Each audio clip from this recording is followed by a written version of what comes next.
আজকে সকাল সকাল রান্না করেছিলাম বউখুদা, সাথে ছিল মজাদার শুটকির ঝাল ঝাল ভর্তা আর ডিম ভাজি।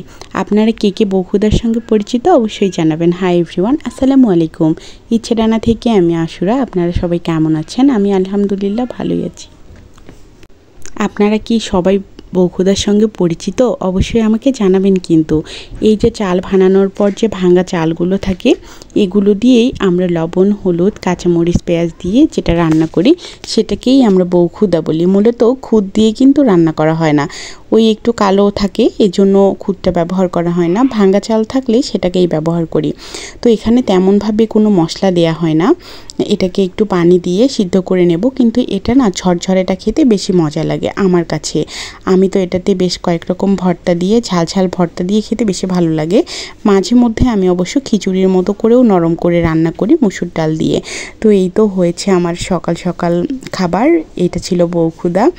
তো এখানে যতটুকু রান্না করেছি আমাদের 4 জনের বেশ হয়ে যাবে। এই তো শুটকি ভর্তা, শুটকি, রসুন এগুলো সব রেডি করেছি। আর এখানে আমি ডিম ভেজে নিচ্ছি। তো সকালের খাবার দাবার সেরে তারপর চলে এসেছি দুপুরের রান্নায়। তো দুপুরে যেহেতু একটু মুরগির মাংস রান্না করব, আমি তাই আলু ভেজে নিয়েছিলাম। আর পেঁয়াজের সাথে আমি মাংসটা একত্রেই দিয়েছি, যাতে মাংসটা একটুখানি ভাজা ভাজা হয়। মাংসের কালারটা চেঞ্জ হয়ে আসলে তারপর আমি বাকি মশলাগুলো দিয়ে ভালো করে কষিয়ে নিব। তো রান্না তো সবাই এক একজন এক একভাবেই করে। সবার রান্না অবশ্যই অন্তত নিজের কাছে বেস্ট, তাই না? কারণ রাঁধুনিরা রান্না করতেই একটা কনফিডেন্স পাই আমরা যে হ্যাঁ আজকের রান্নাটা ভালো হবে, বা আমার হাতের এই রান্নাটা অনেক মজাদার। কেউ বলুক আর না বলুক, আমরা যারা ব্লগ করি তারা নিজেরাই নিজেদের খাবারের রিভিউগুলো কিন্তু সবাই দেই, তাই না? বিষয়টা খুব ভালো, অন্যদের অপেক্ষায় থাকতে হয় না। তো এই যে আমি জিরার গুঁড়াটা মিক্স করে ফেলেছিলাম, কাঁচা জিরা যে ব্যবহার করি আমি সেটা, ওটা ফুরিয়ে গিয়েছিল। তো ফ্রিজ থেকে বের করে উঠিয়ে নিয়ে পরে আমি মশলাটা দিয়ে দিলাম। তো এখানে বড় একটা কলিজা ছিল, মুরগির কলিজা। আপনারা কি খান? আমি কিন্তু মোটেও খাই না, আমি কোনোটারই কলিজা খেতে পছন্দ করি না, কেমন যেন গন্ধ লাগে। যাই হোক, কথা বলতে বলতে এই তো মাংসটা বেশ পানিটা শুকিয়ে এসেছে। এখন এটাকে সুন্দর করে কষিয়ে নিচ্ছি।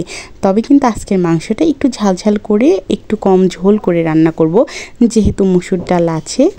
তো এই জন্য আমি মাংসটাকে, আমাদের বাড়িতে একটা জিনিস আপনারা খেয়াল করলে বুঝতে পারবেন, আমাদের রান্নাবান্নায় মুসুর ডাল আর আলুর ভর্তা এই দুটো না খুবই কমন, খুব বেশি খাওয়া হয় আমাদের। ডাল ছাড়া তো চলেই না, ডালটা করতেই হয়।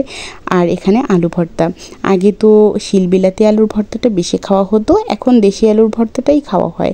তবে আলু ভর্তা কেন, আমার সব ধরনের ভর্তা খেতেই ভালো লাগে। তো আলুটা আমি ম্যাশ করে রাখছিলাম, পরে শাশুড়ি মা এটাকে মেখে ভর্তা করে নেবে। তো এর মধ্যেই তো বেশ সুন্দর বৃষ্টি চলে এসেছিলো। আর এত সুন্দর বৃষ্টি, যেটা দেখছিলাম আমি দাঁড়িয়ে থেকে, মনে হচ্ছিল যে আজকে একটু বৃষ্টিতে ভিজি, কিন্তু না, সেটা তো করা যাবে না। এই তো দুধ জাল করে নিচ্ছিলাম চায়ের জন্য। এখানে 2 কেজি দুধ আছে, আমি একদম ঘন করে নিব। তারপর 1 কাপ উঠিয়ে নিয়েছিলাম খাওয়ার জন্য। দেখেন কিভাবে মুষলধারে বৃষ্টি হচ্ছে, রহমতের বৃষ্টি। যাই হোক, আপনারা সবাই ভালো থাকবেন, অবশ্যই আমাকে কমেন্টসে জানাবেন আপনারা কে কোথা থেকে আমার ভিডিওটি দেখছেন। তো আজকের ভিডিওটা এই পর্যন্তই। আল্লাহ হাফেজ।